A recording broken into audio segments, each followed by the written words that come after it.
ఈరోజు అంశం ఏంటంటే ఎవరు దేవుని ప్రజలు, ఎవరు దేవుని ప్రజలు నేర్చుకుందాం. మత్తయి సువార్త 1వ అధ్యాయము 21వ వచనం. ఆమె యొక్క కుమారుని కనును, తన ప్రజలను వారి పాపము నుండి ఆయన రక్షించును, కనుక ఆయనకి యేసు అను పేరు పెట్టుదువలను కదా. మత్తయి సువార్త 1వ అధ్యాయం 21వ వచనం. ఆమె ఒక కుమారుని కంటదంట, ఆయన తన ప్రజలను వారి పాపము నుండి విడిపించడానికి వచ్చిందంట ఆయన కదా. ఎవరైనా యేసు ప్రభువారు కదా. అంటే తన ప్రజలను వారి పాపము నుండి రక్షించుటకు క్రీస్తు యేసు ఈ లోకమునకు వచ్చెను కదా. యేసు క్రీస్తు ప్రభువారు ఎందుకు వచ్చిందంట? ఎందుకు వచ్చిందంట? తన ప్రజలను వారి పాపం నుండి రక్షించుటకు కదా. ఇప్పుడు ఈ లోకంలో జీవిస్తున్న ప్రజలందరూ కూడా కదా క్రీస్తుకు కృపకు పాత్రలు కావాలంటే, అంటే క్రీస్తు యొక్క కృపను పొందుకోవాలంటే వారందరూ ఎవరి దగ్గర రావాలి? ఎవరి దగ్గర రావాలమ్మా? క్రీస్తు దగ్గర రావాలి కదా. క్రీస్తు దగ్గరకు వస్తే క్రీస్తు యొక్క కృప దొరికిద్ది వాళ్ళకి కదా. కృప దొరికినప్పుడే వారు రక్షించబడతారు కదా, రక్షణలోనికి నడిపించబడతారు కదా. అంటే యేసు ప్రభువు యొక్క వచ్చిన ఉద్దేశం ఏంటంటే, పర్పస్ ఏంటంటే తన ప్రజలను వారి పాపం నుండి విడిపించడానికి వచ్చాడు కదా. పాపం నుండి విడిపించడానికి వచ్చాడు, కానీ విడిపించబడటానికి ఇష్టపడలే జనం కదా. విడిపించబడటానికి ఇష్టపడలేదు. ఒక వ్యక్తి, ఈ లోకంలో జీవిస్తున్నటువంటి ఒక వ్యక్తి ఏదైనా తప్పు చేసినప్పుడు, ఏదైనా పొరపాటు చేసినప్పుడు, ఏదైనా చేయడానికి కార్యం చేసినప్పుడు ఆ వ్యక్తిని తీసిపోయి ఏడేస్తారు? ఎక్కడేస్తారు? పోలీస్ స్టేషన్లో వేస్తారు కదా. ఆ వ్యక్తి ఏదన్నా సమాజంలో ఏదైనా పొరపాటు చేస్తే ఆ వ్యక్తి మీద కేసు ఫైల్ చేసి ఆ వ్యక్తిని తీసిపోయి జైలు వేస్తారు కదా. జైలు వేసిన వ్యక్తి ఎవరు నన్ను విడిపిస్తారా కదా అని రకరకాల ప్రయత్నం చేస్తుంటారు కదా. ఇప్పుడు మొన్న సినిమా వచ్చింది. ఏ సినిమా? పుష్ప సినిమా వచ్చింది.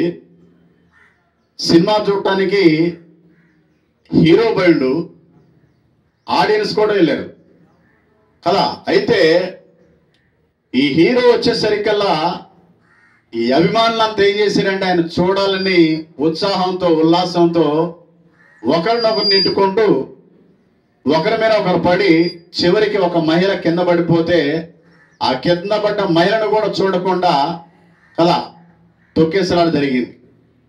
ఆ తొక్కేసలాటలో రేవతి అనే మహిళ చనిపోయింది కదా. అంటే వీరందరూ అడిగిపోయారు, సినిమా చూడటానికి పోయారు కదా. సినిమా చూడటానికి పోతే అభిమానం ఎక్కువై తొక్కేసలాట జరిగింది. తొక్కేసలాట జరిగితే ఒక నిండు ప్రాణం పోయింది కదా. నిండు ప్రాణం పోయినాక ఆ హీరోని ఏం చేశారు? బాధితుడిగా చేసి తీసాపోయి జైలు వేశారు. జైలు వేస్తే హుటిన ఆ రాత్రే వాళ్ళు 30 తిప్పలు పడి కదా. డబ్బున్నోళ్ళు కాబట్టి వారికి ఉన్న డబ్బును కదా, వారికి ఉన్నటువంటి ఆ యొక్క అధికారాన్ని, వారికి ఉన్నటువంటి హోదాన్ని ఉపయోగించి హుటిన ఏం చేశారు? విడిపించుకొని వచ్చారు తెల్లారేసరికల్లా కదా. అంటే ఒక పొరపాటు చేసినప్పుడు ఆ పొరపాటు నిమిత్తం ఆ వ్యక్తి జైలుకి వెళ్ళినప్పుడు ఆ వ్యక్తిని చేసినానికి ఆయనకి సంబంధించిన ఆ రక్త సంబంధులు కానీ, తండ్రి కానీ, ఇంకా వారి సోదరులు కానీ చాలా ప్రయాసపడి బయటికి తీసుకొచ్చినట్టుగా మనం చూసినాం కదా టీవీలో వార్తలలో.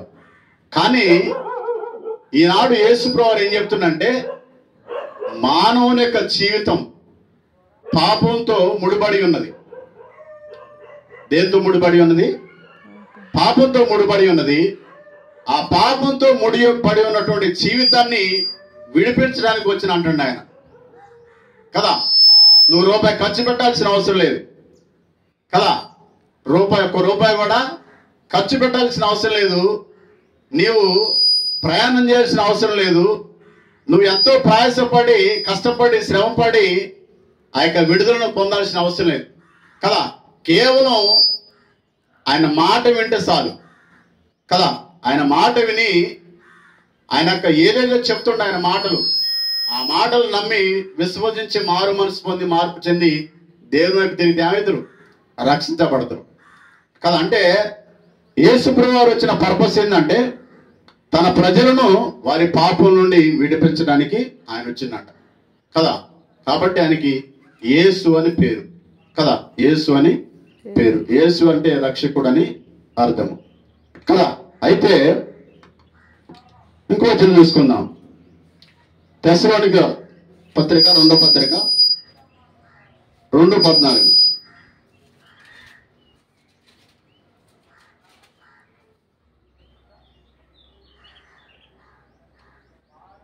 మీరేలాగన రక్షింపబడి మన ప్రభువైన యేసుక్రీస్తు యొక్క మహిమను పొందవలెనని ఆయన మా సువార్త వలన మిమ్మల్ని పిలిచెను కదా.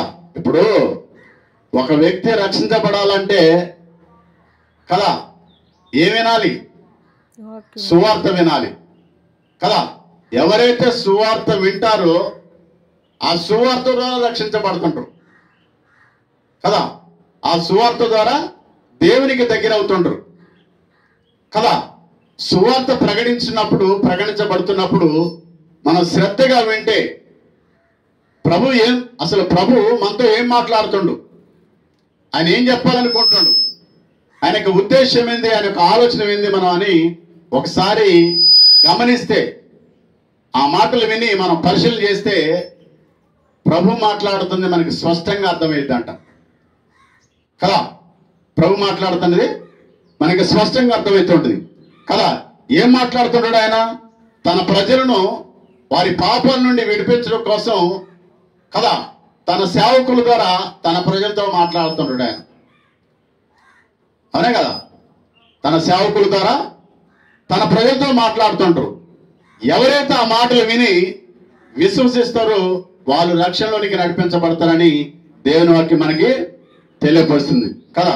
మీరు ఎలాగైనా రక్షింపబడి మన ప్రభువైన యేసుక్రీస్తు యొక్క మహిమ పొందవాలనని ఆయన మా సువార్త వలన మిమ్మను పిలిచెను. కాబట్టి సహోదరులారా, నిలకడగా ఉండి మా నోటి మాట వలనేను మా పత్రిక వలనేను మీకు బోధింపబడిన విధులను చేపబడి. అంటే యేసుక్రీస్తు ప్రభువారు కదా తన వాక్కు ద్వారా మాట్లాడుతున్నాడు మనతో కదా. యేసుక్రీస్తు ప్రభువారు తన వాక్కు ద్వారా తన సేవకుల ద్వారా మనతో మాట్లాడుతున్నప్పుడు ఆ మాటలు వింటే, ఆ మాటలను మనం నిలకడగా నిలిచి ఉంటే మనం ఏం చేస్తాం? రక్షించబడతామంట కదా. ఇప్పుడు ఒక వ్యక్తి రక్షణలోనికి నడిపించబడాలంటే వాక్యమే, అవును కదా. వాక్యం విన్నప్పుడే కదా నువ్వు రక్షించబడేది. వాక్యాన్ని త్రోసివేస్తే రక్షణ లేదు నీకు కదా. ఎవరైతే కదా దేవుని మాటలు విని విశ్వసించి మారు మనసు పొంది నమ్మి బాప్తిసం తీసుకుంటారో వారే రక్షించబడతారు కదా. వినోదాలు కొంత రక్షణ లేదు. కాబట్టి మనం దేవుని మాటలను శ్రద్ధగా విని రక్షణలోకి నడిపించబడాలంట కదా.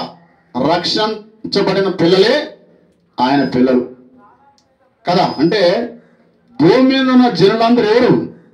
దేవుని పిల్లలే.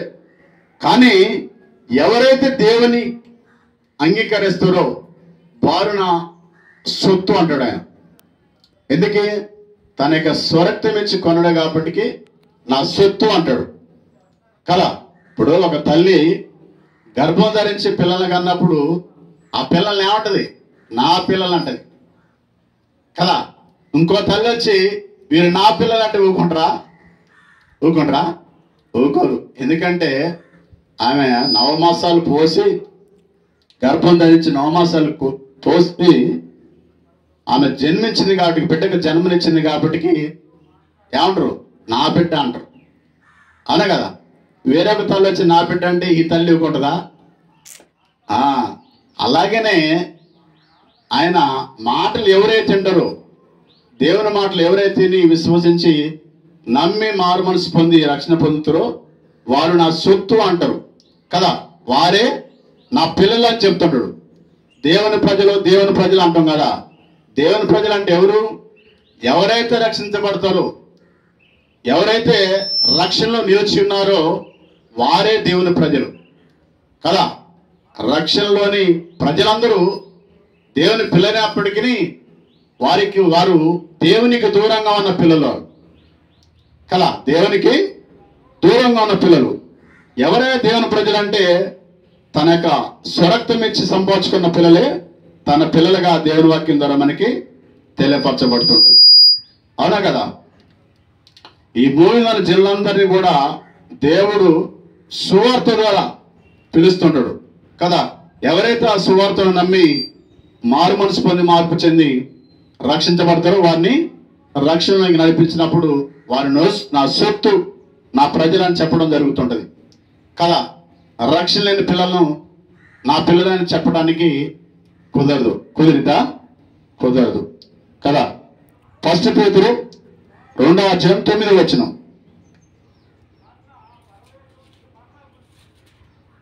1 పేతురు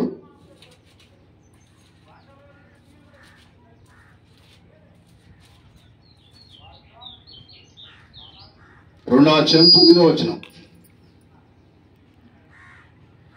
అయితే మీరు చీకటి నుండి ఆశ్చర్యకరమైన తన వెలుగులోనికి మిమ్మల్ని పిలిచిన వారి గుణాదృశ్యములను ప్రచుర చేయని నిమిత్తం ఏర్పరచబడిన వంశమును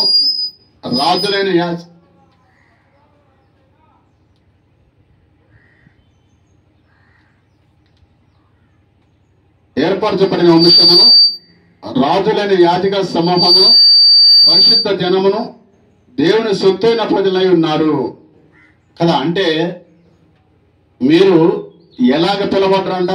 చీకటిల నుండి. ఎక్కడి నుండి? చీకటిల నుండి. అయితే మీరు చీకటిల నుండి ఆశ్చర్యకరమైన తన వెలుగులోనికి మిమ్మల్ని పిలిచిన వారిని గుణాదృశ్యములు ప్రచురం చేయ నిమిత్త ఏర్పరచబడిన వంశము. అంటే చీకటిల నుండి పిలువబడ్డాం అంట మనం. చీకటిలో నుండి పిలువబడ్డాం అంటే పాపంలో నుండి, అంటే లోకంలో నుండి పిలువబడ్డాం కదా. ఈ లోకంలోనూ పాపంలో నుండి పిలువబడిన మనం ఏం చేయాలమ్మా? వెలుగులోకి మేము పిలిచిన వారిని గుణాతిశయములు ప్రచురం చేయ నిమిత్తం ఏర్పడపరిచిన వంశమును రాజులని యాజక సమూహమును పరిశుద్ధ జనమును దేవుని సొత్తైన ప్రజలై ఉన్నారు. అంటే చీకటి నుండి వెలుగులోనికి పిలువబడిన వీరంతా కూడా యేసుక్రీస్తు ప్రభువు యొక్క గుణాలను ధరించుకొని, సుగుణాలను ధరించుకొని ఆ గుణాలను ఈ లోకంలో ప్రచురం చేయాలంట కదా. ఎందుకమ్మ నువ్వు పిలవబడ్డదంటే క్రీస్తు యేసు యొక్క గుణాలను అలవర్చుకొని ఆ గుణాతిశయాలను ఈ లోకంలో ప్రచురపరచాలంట, ప్రకటించాలంట కదా. ఎలాగా?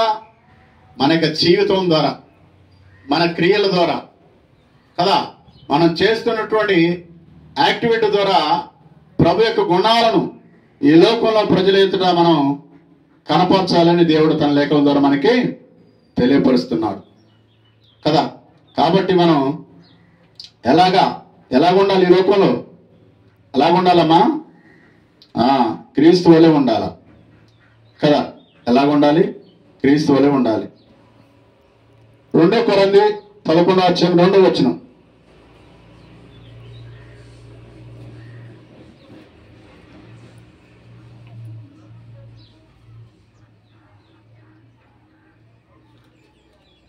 2 కొరింథీ 11:2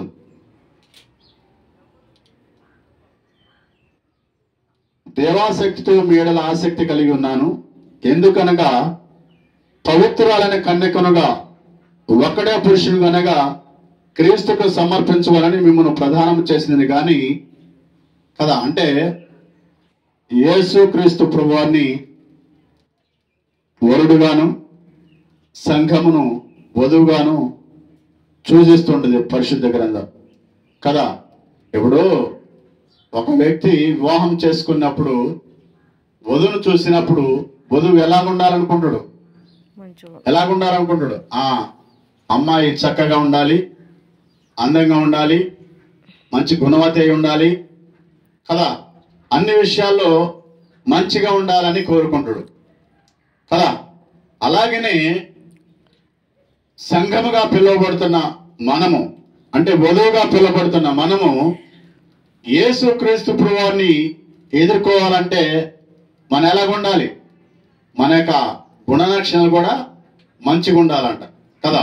మన యాక్టివిటీస్ మంచిగా ఉండాలి, మన యొక్క ఆలోచన విధానం మంచిగా ఉండాలి, మన యొక్క జీవన శైలి మంచిగా ఉండాలి, మన మాట మంచిగా ఉండాలి, మన ప్రవర్తన మంచిగా ఉండాలి, మన యొక్క బిహేవియర్ మంచిగా ఉండాలి కదా. ఎందుకు? క్రీస్తు పరిశుద్ధుడు కాబట్టి కదా. ఆ యొక్క పరిశుద్ధుడిని వివాహం చేసుకోవాలంటే మనం కూడా పరిశుద్ధంగా ఉండాలి కదా. యేసుక్రీస్తు ప్రభువాన్ని బైబిల్ పెళ్లి కుమారుడిగా బోధిస్తుంది కదా. పెళ్లి కుమార్తెగా వధువైనటువంటి సంఘముగా మనల్ని సంబోధిస్తుంటది. కాబట్టి ఆ పరిశుద్ధుడైనటువంటి ప్రభువుని మనం ఎదుర్కోవాలంటే కదా ఈ సంఘం కూడా ఎలా ఉండాలి?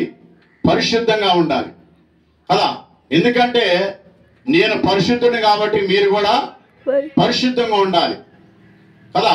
అంటే ప్రభు పరిశుద్ధుడు కాబట్టి పరిశుద్ధమైన సంఘాన్ని కదా ఆయన ఇష్టపడుతున్నాడు కదా.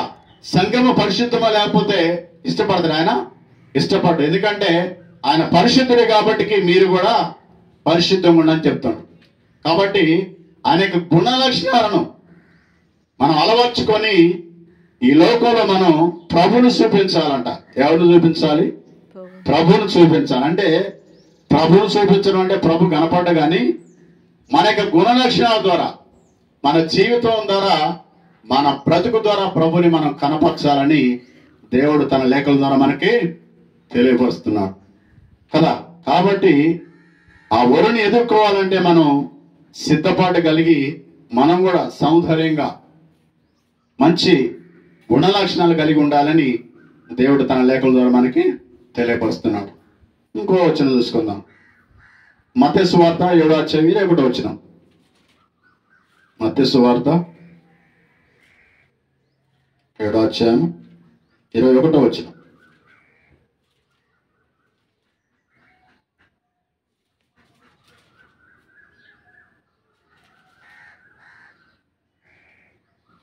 ప్రభువా ప్రభువా అని నన్ను పిలుచు ప్రతివాడును పరలోక రాజ్యంలో ప్రవేశింపుడు గాని పరలోకమందు నా తండ్రి చిత్త ప్రకారం చేయవాడే ప్రవేశించును.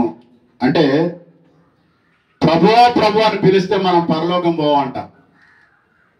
ప్రభు చెబుతున్న మాట ఏంటంటే ప్రభువా ప్రభు అని నన్ను పిలిచి ప్రతివాడును పరలోక రాజ్యంలో ప్రవేశింపుడు గాని పరలోకమందున్న నా తండ్రి చిత్త ప్రకారం చేయవాడే ప్రవేశించును. అంటే తండ్రి అయినటువంటి దేవుడు లేఖనం ద్వారా మనకేం నేర్పుతుండో, లేఖనం ద్వారా మనకేం బోధిస్తుండో ఆ లేఖనానుసారమైనటువంటి జీవితాన్ని కలిగి జీవిస్తే మనం చనిపోయిన తర్వాత పరలోకం వెళ్తామంట కదా. అలా కాకుండా మనకి నచ్చినట్టుగా, మనకి తోసినట్టుగా, మనకి తెలిసినట్టుగా మన ఇష్టానుసారమైనటువంటి జీవితం జీవించి అక్కడ పోయిన తర్వాత ప్రభువా మేము ప్రార్థన చేయలేదా, పాటలు పాడలేదా, వాక్యం చెప్పలేదా, వాక్యం వినలేదా, వివిధ యాక్టివిటీస్ మేము చేయలేదంటే ప్రభు ఏం చెప్తున్నాడంటే అక్రమం చేయవారులరా మీరు నా యొద్ద నుండి తొలగిపోండి. ఎందుకంటే ఈ మాట అంటే ప్రభు చెప్పినట్టు చేయాలి కదా.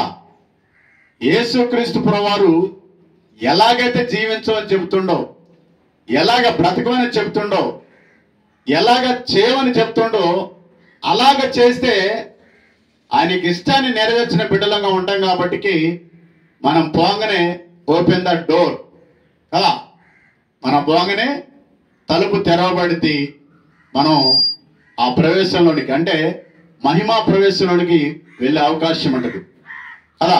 అలా కాకుండా మన ఇష్టానుసారంగా ఈ భూమి మీద జీవిస్తే, మన ఇష్టానుసారంగా బ్రతికితే, మన ఇష్టాన్ని మన జీవితంలో నెరవేర్చుకొని ఈ లోకాన్ని విడిచి వెళితే ప్రభు అనే మాట ఏంటంటే, మీరెవరో నాకు తెలియదు, మీరెవరో నాకు తెలియదు. అదేంటి ప్రభు అంటే, మీరు మీ ఇష్టం వచ్చినట్టుగా బ్రతికారు అంటే మీ చిత్తాన్ని నెరవేర్చుకోరు కాబట్టి మీరెవరో నాకు తెలియదు అంటారు అన్నమాట కదా. అంటే భూమిని ఎవరి చిత్తాన్ని నెరవేర్చాలా? మనం దేవుని చిత్తాన్ని నెరవేర్చాలి కదా. దేవుని చిత్తాన్ని నెరవేర్చాలంటే దేవుడు ఏం చెప్తుండో తెలియాలి ముందు నీకు కదా.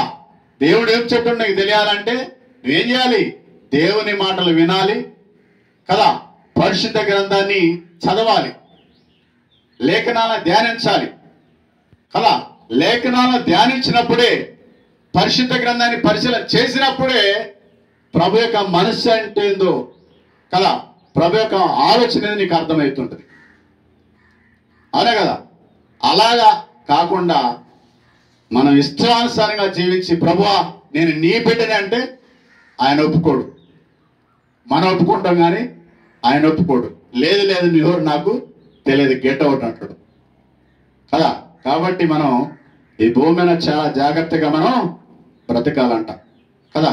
ఎందుకే? దేవుని పిల్లలం కాబట్టి మనం కదా, దేవుని పిల్లలం కాబట్టి కదా. ఇంకో వచనం చూసుకుందాం. ఎఫెసీ పత్రిక 1:6.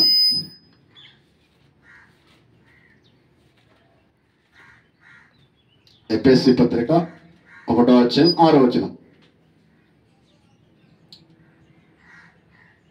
ప్రియనియందు తాను ఉచితముగా మనకు అనుగ్రహించిన తన కృపా మహిమకు కీర్తి కలిగినట్లు తన చిత్త ప్రకారమైన దయా సంకల్పం చొప్పున యేసుక్రీస్తు వారు తనకు కుమారుడుగా స్వీకరించుటకై మనల్ని ముందుగా తన కోసం నిర్ణయించుకొని మనము తన ఎదుట పరిశుద్ధులమును నిర్దోషమై ఉండవలెనని జగత్ పునాది వేయకబడిన మునుకే ప్రేమ చేత ఆయన క్రీస్తులో మనను ఏర్పరచుకొనును.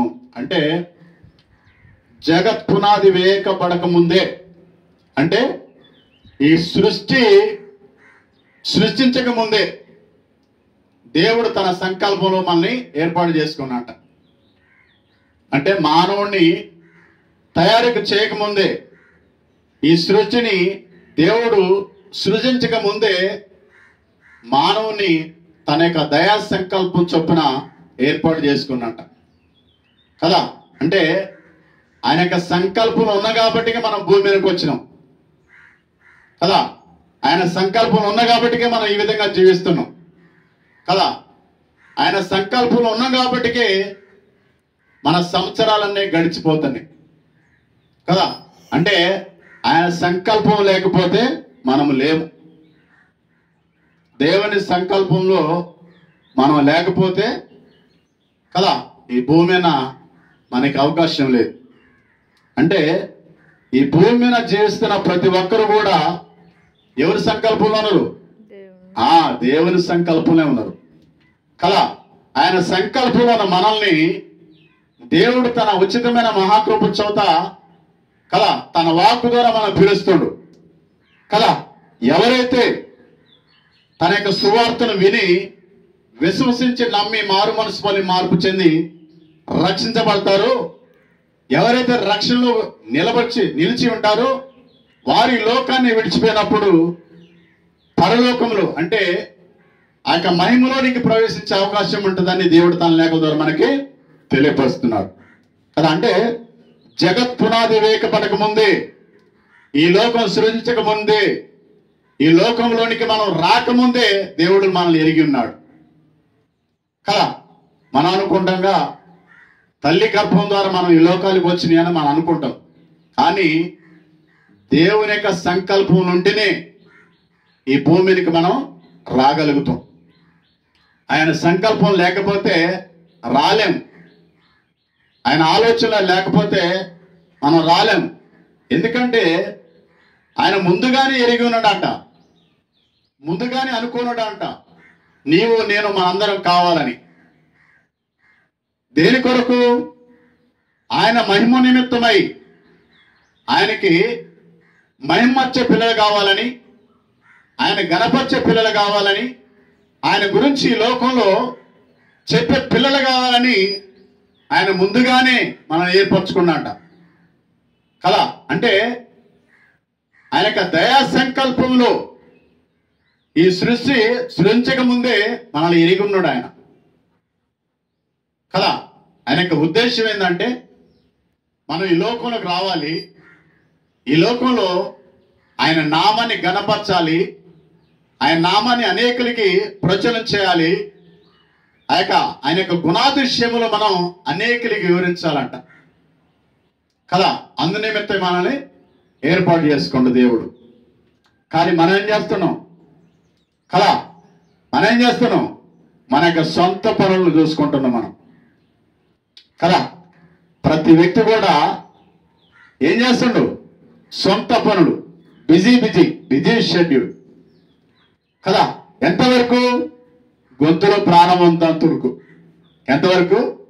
గొంతులో ప్రాణం ఉన్నంత వరకే కదా. ఈ దేహంలో ఆత్మ ఉన్నంత వరకే. ఆత్మ ఈ దేహాన్ని విడిచి వెళితే ఏమైతే సంపాదన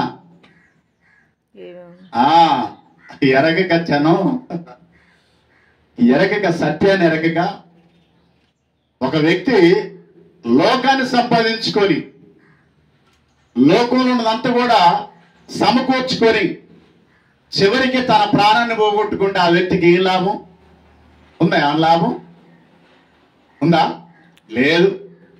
ఆయన సంకల్పం ఏంటంటే నీవు నేను మనమందరం కూడా ఆయన పాదాల చెంత చేరి ఆయన స్తుతించాలి, ఆయన నామాన్ని బట్టి ప్రార్థించాలి, ఆయన నామాన్ని గణపరచాలి, ఆయన నామాన్ని ఈ లోకంలో ప్రచురం చేసి ఈ లోకంలో జీవిస్తున్నటువంటి ప్రజలందరూ కూడా వారి పాపం నుండి వారిని విడిపించిన కొరకై మనవంతగా కృషి చేసి వారిని అందరూ కూడా పరిశుద్ధుడైనటువంటి దేవాది దేవుని దగ్గర నడిపించాలి మనం కదా. అంటే ప్రభు ఈ లోకానికి వచ్చిన పర్పస్ ఏంటంటే తన ప్రజలను వారి పాపం నుండి విడిపించడానికి ఈ లోకానికి వచ్చిండు ఆయన కదా. ఇప్పుడు పరిశుద్ధుడైన తండ్రి పరలోకంలో ఉన్నటువంటి యేసుక్రీస్తు ప్రభువుని ఈ భూమికి ఎందుకు పంపించిందంటే మనందరి యొక్క పాపాలను విడిపించడానికి కదా. మనిషి పాపి కాబట్టి ఆ పాపం పోవాలంటే ఏం చేయాలి? పరిశుద్ధమైన రక్తం చిందించబడాలి కదా. పరిశుద్ధమైన రక్తం చిందించబడాలంటే భూమి మీద ఎవరన్నా ఉన్నారా పరిశుద్ధులు? ఎవడు లేడు, ఒక్కడు కూడా లేడు కదా. ఎందుకంటే అందరూ పాపం చేసి దేవుడు అనుగ్రహించి మహిమను పొందలేకపోతున్నారట కదా. వాక్యం చెప్తుందంటే ఒక్కడను నీతిమంతుడు లేడు, అందరూ పాపం చేసి దేవుడు అనుగ్రహించి మహిమను పొందలేకపోతున్నారని దేవుని వాక్యం చెలవిస్తుంది కదా. తప్పిపోయినటువంటి మానవుణ్ణి, పాపంలో శాపంలో నలిగిపోతున్నటువంటి మానవుణ్ణి విడిపించడానికి ప్రభువైన యేసుక్రీస్తు లోకానికి వచ్చాడు కదా. అందుకే లేఖనం సెలవిస్తుంది ఆయన తన ప్రజలను వారి పాపం నుండి విడిపించడానికి యేసుక్రీస్తు ప్రభువు లోకానికి వచ్చినాడని మత్తయి సువార్తలో మనం చూస్తుంటాం కదా. అలాగే తిమోతి పత్రికలో చూస్తుంటాం కదా. అంటే ఆయన యొక్క గుణాతిశయాలను మనం ప్రచురించే నిమిత్తమై ఆయన జగత్ పునాది వేయకబడింది మనల్ని ఏర్పాటు చేసుకున్నాడు ఆయన కదా. నిన్ను నన్ను మనందరిని కూడా దేని కొరకు ఏర్పాటు చేసుకున్నాయన? అనేక గుణాతిశయాలను ప్రచురం చేయడానికే ప్రభు యొద్దకు చేరి ప్రభుని స్తుతించే నిమిత్తం మనం ఏర్పాటు చేసుకుందని దేవుడు తన లేఖనం ద్వారా మనకి తెలియపరుస్తున్నాడు కదా. ఇంకో వచనం చూసుకుందాం. గలతీ పత్రిక 4:4.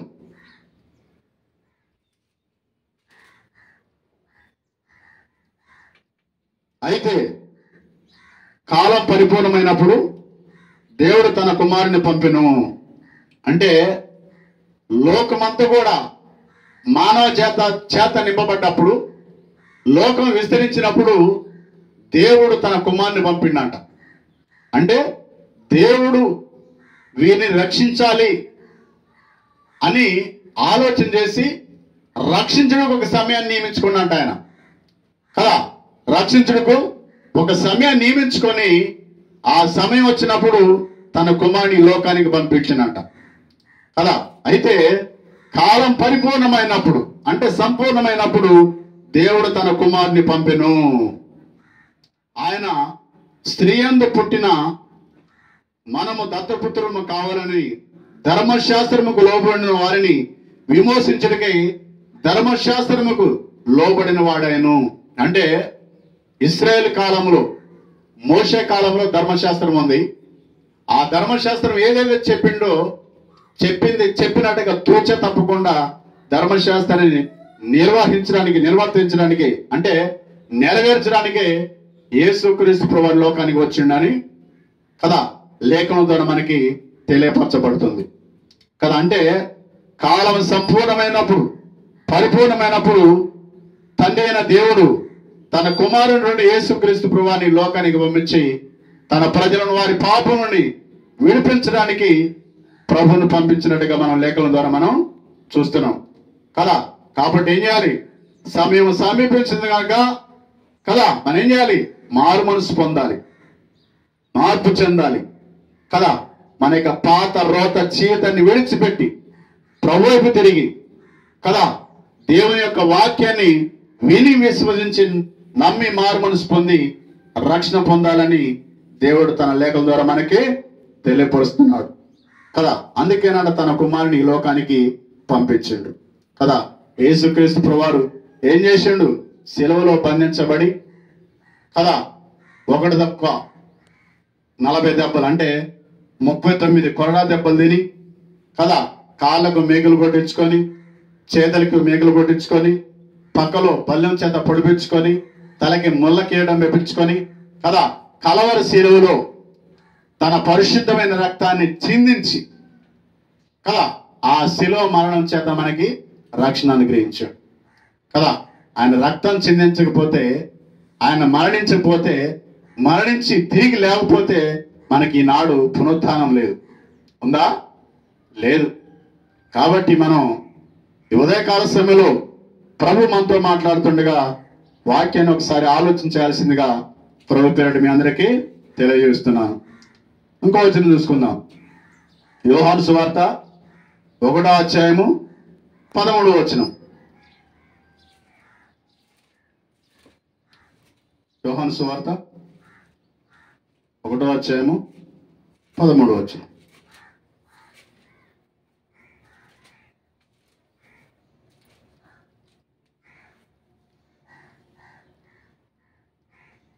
వారు దేవుని వలన పుట్టినవారే గాని రక్తము వలనను శరీరేచ్ఛ వలనను మనుష్యేచ్ఛ వలన పుట్టినవారు కారు కదా. అంటే మన ఎవరము?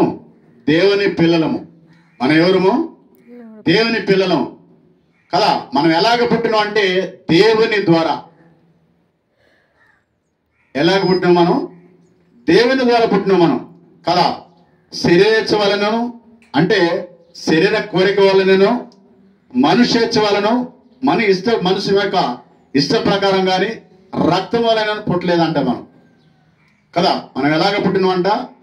దేవుని వలన పుట్టిన వారమే గాని రక్తం వలనను, శరీరేచ్ఛ వలనను, మనుష్యేచ్ఛ వలనను పుట్టిన వారు కారు కదా. దేవుని పిల్లలంటే ఎవరైతే యేసుక్రీస్తు ప్రభువారు తన సొంత రక్షకుడిగా అంగీకరించి తన యొక్క పాపాన్ని విడిచిపెట్టి తన యొక్క పాపాలను ఒప్పుకొని మారు మనసు కలిగి మార్పు చెంది రక్షించబడతారు వారే దేవుని పిల్లలంట కదా. వారు దేవుని వలన పుట్టినవారు, అంటే వాక్యం ద్వారా దేవుడు కన్నట్టుగా మనం లేఖలో చూస్తుంటాం కదా. అంటే సాక్షాత్తు దేవుడే తన వాక్యం ద్వారా తన పిల్లలను కనుక్కున్నాడంట కదా. మనం ఎవరు? దేవుని పిల్లలం కదా, దేవుని పిల్లలం కదా. తండ్రి అయినటువంటి దేవుడు కదా జగత్ పునాది వేయబడక ముందే తనకి ఏర్పాట్లు మనం జ్ఞాపకం చేసుకున్నట్ట తాన కదా. అంటే ఆయన జ్ఞాపకం చేసుకోకపోతే మన పరిస్థితి ఏంది? పాపంలో జీవించడమే కదా. పాపంలో జీవించి పాపంలో చనిపోయి చివరికి ఏమవుతాం? నరకాజ్ఞలో, నిత్య నరకాజ్ఞలో కాలిపోతుంటాం కదా. యుగ యుగాలు తరతరాలు అగ్ని ఆరదు, పురుగు చావదు. ఆత్మకు చావుందా?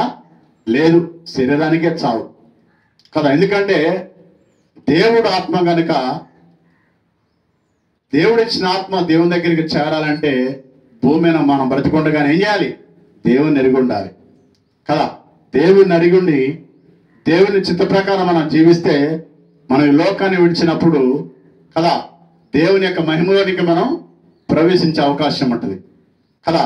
అలా కాకుండా మనం దేవుని నమ్మకుండా, దేవుని మాట వినకుండా పెడచేరు పెట్టుమనుకో ఏమైతాం? నరకాగ్నిలో కాలిపోతుంటాం కదా. ఆత్మ అంటే ఏంది? పురుగు అంటే ఏంది? ఆత్మ అగ్ని ఆరగదు, పురుగు చావదంట. కేకలేస్తుంటారుగా కదా. నన్ను కాపాడండి, నన్ను కాపాడండి, నన్ను కాపాడండి అంటే కాపాడడానికి ఛాన్స్ లేదు. ఉందా? ఈ లోకంలో ధనవంతుడు ఉన్నాడు, లాజరు ఉన్నాడు కదా. లాజరు భూమి మీద ఉన్నప్పుడే దేవుని నమ్మి దేవుని భయభక్తులు కలిగి జీవించి చనిపోయి ఈ లోకాన్ని విడిచిపోయి దేవుని ఎదుగు చేరాడు కదా. అలాగే ధనవంతుడు ఏం చేసిండు? ఇష్టానుసారంగా జీవించి తాగి తిని సుఖించి ఎంజాయ్ చేసి నా జీవితం కదా. ఎవరి జీవితం అంట? నా జీవితము నా ఇష్టం, నా లైఫ్ నా ఇష్టం కదా అని ఎంజాయ్ చేసి చివరికి చనిపోయింది. ఏమైందమ్మా? అగ్నిలో గాలిపోతున్నాడు. దేవుని మాటలు వినక, దేవుని మాట పెడచేయబెట్టి, దేవుని మాటలు లక్ష్య పెట్టక, దేవుణ్ణి నిర్లక్ష్యం చేసి, దేవుని మాటలు తోసేసి తన ఇష్టానుసారంగా జీవించి ఇష్టానుసారంగా బ్రతికి ఇష్టం వచ్చినట్టుగా చనిపోయాడు కదా. చివరికి ఎక్కడ పోయాడు? నరకాగ్నిలోకి పోయి ఆడ కాలిపోతుకి పిలుస్తాడు. అయా తండ్రి అయినట్టు అబ్రహామా, నేను కాలిపోతున్నా, దయచేసి ఆ లాజర్ని పంపి అంటాడు. అంటే అప్పుడు అబ్రహాం గారు ఏమంటాడు? అయ్యా భూమి మీద నీ ఇష్టం వచ్చినట్టు బ్రతికిను, అయ్యా నీ ఇష్టం వచ్చినట్టు జీవించును.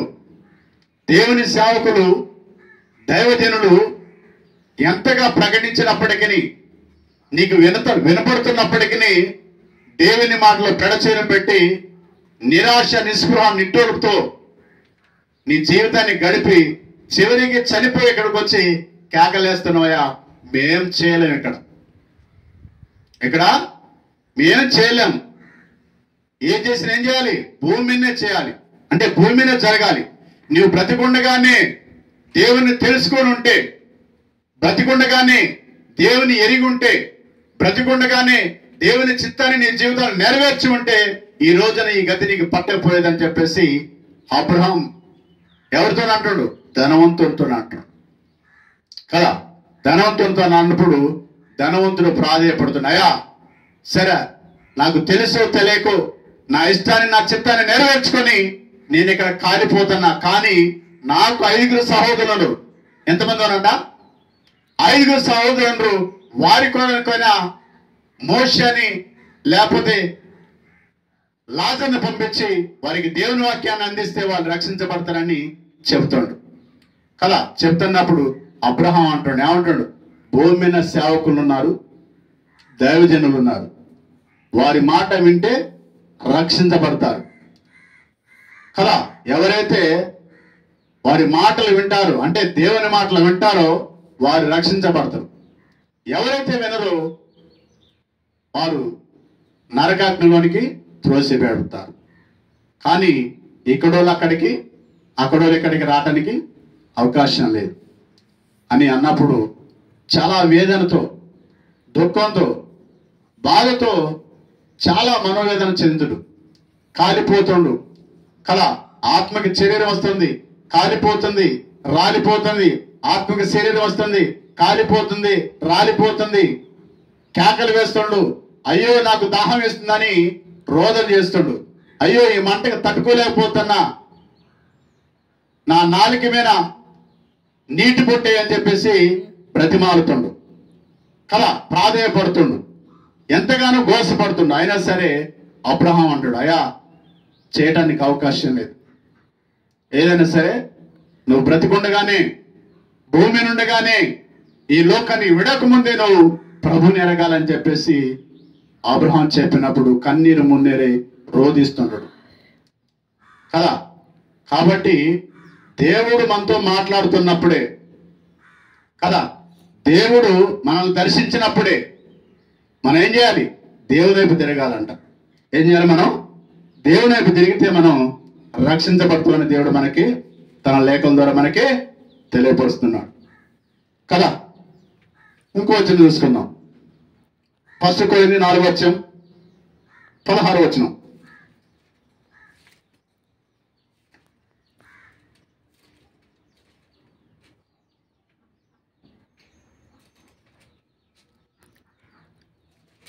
1 కొరింథీ 4:16.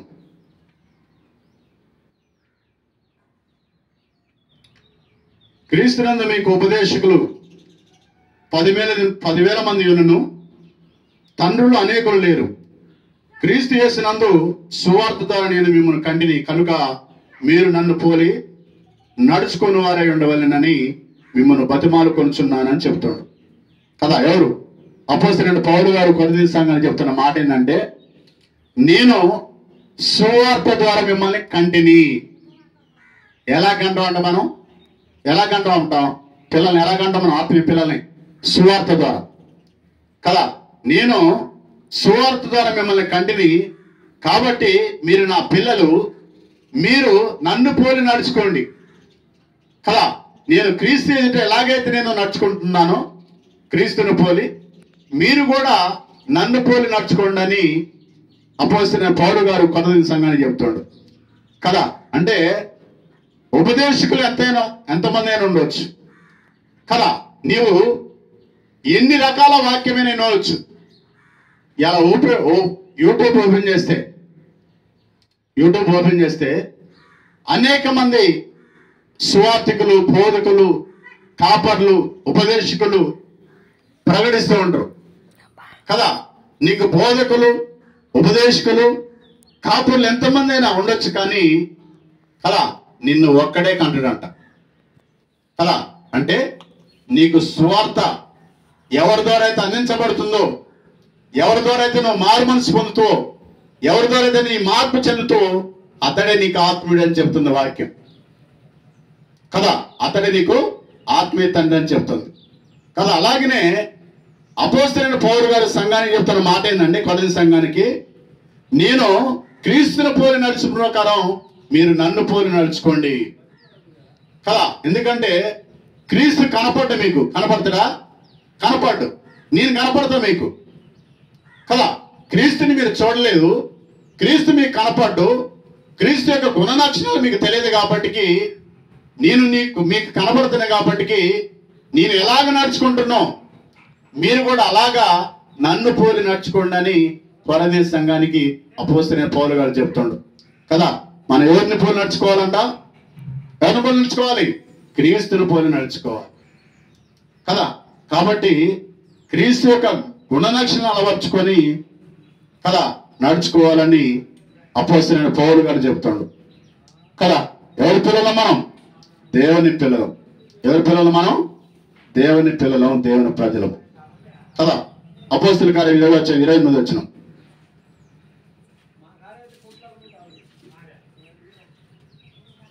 అపోస్తలుల కార్యము 20 వచనం చూసుకుందాం. దేవుడు తన స్వరక్తమిచ్చి సంపాదించిన తన సంఘమును కాయుటకు పరిశుద్ధాత్మను దేనిందు అధ్యక్షులుగా వచ్చును ఆ యావత్ మందను గూర్చు మీ మట్టుకు మిమ్మల్ని గూర్చు జాగ్రత్తగా ఉండుడి కదా. ఎలాగుండాలంట? మనం జాగ్రత్తగా ఉండాలంట కదా. జాగ్రత్త లేకపోతే ఏమైందమ్మా? సైతాన్ని గడచ్చు దొంగలేస్తాడు. అర్థమైందా? జాగ్రత్తగా లేవనుకో, ఆత్మీయ జీవితంలో ఆత్మలో మెరుపు కలిగి లేవనుకో కదా, ఆత్మలో గ్రహింపు కలిగి లేవనుకో, ఏమైతే మనం మోసపరచబడతాం కదా. మోసపరచబడి విశ్వాసం నుండి తొలగిపోయి భ్రష్టులై లాస్ట్కి ఎందుకు పనికిరాని వారిపోతాం మనం కదా. కాబట్టి దేవుడు సురక్తమిచ్చిన సంపాదించిన సంఘం మనం కదా. మనల్ని కాయడానికి పరిశుద్ధాత్ముడే మనకు అధ్యక్షుడిగా ఉన్నంట. ఎవరికి మనకు అధ్యక్షుడు? మనకు అధ్యక్షుడు ఎవరు? పరిశుద్ధాత్ముడే మనకు అధ్యక్షుడు కదా. సంఘాన్ని కాచేది ఎవరు? పరిశుద్ధాత్మ దేవుడే. సంఘాన్ని నడిపించే దేవుడు పరిశుద్ధాత్మ దేవుడే కదా. సంఘాన్ని పోషించే దేవుడు పరిశుద్ధాత్మ దేవుడే కదా. కాబట్టి పరిశుద్ధాత్మని యొక్క మాట మనం వినాలి కదా. అంటే అధ్యక్షుడి మాట, మనల్ని ఎవరైతే నడిపిస్తారో ఆ యొక్క అధ్యక్షుల మాట, అంటే ఆ యొక్క నాయకుల మాట మనం వినాలంట కదా. కాబట్టి దేవుడు ఉదయకాల సమయంలో చెప్తున్న మాట ఏంటంటే, దేవుని పిల్లలముగా మనం కదా దేవుని చిత్తాన్ని నెరవేర్చాలి కదా. దేవుని చిత్తాన్ని నెరవేర్చాలంట కదా. అంతేనా? దేవుని చిత్తాన్ని నెరవేర్చాలా, మన చిత్తాన్ని నెరవేర్చుకోవాలా? అమ్మా, ఎవరి చిత్తాన్ని నెరవేర్చాలి? దేవుని చిత్తాన్ని నెరవేర్చాలి కదా. దేవుని ప్రజలం కాబట్టి మనం, దేవుని పిల్లలం కాబట్టి దేవుని చిత్తాన్ని నెరవేర్చి దేవుని గణపరచాలని తెలియజేస్తూ ఈ వాక్యాన్ని ఇంతటితో ముగిస్తున్నాను. మీ అందరికీ వందనాలు. God bless you all. దేవుడు మనం దీవించును గాక. ఆమేన్.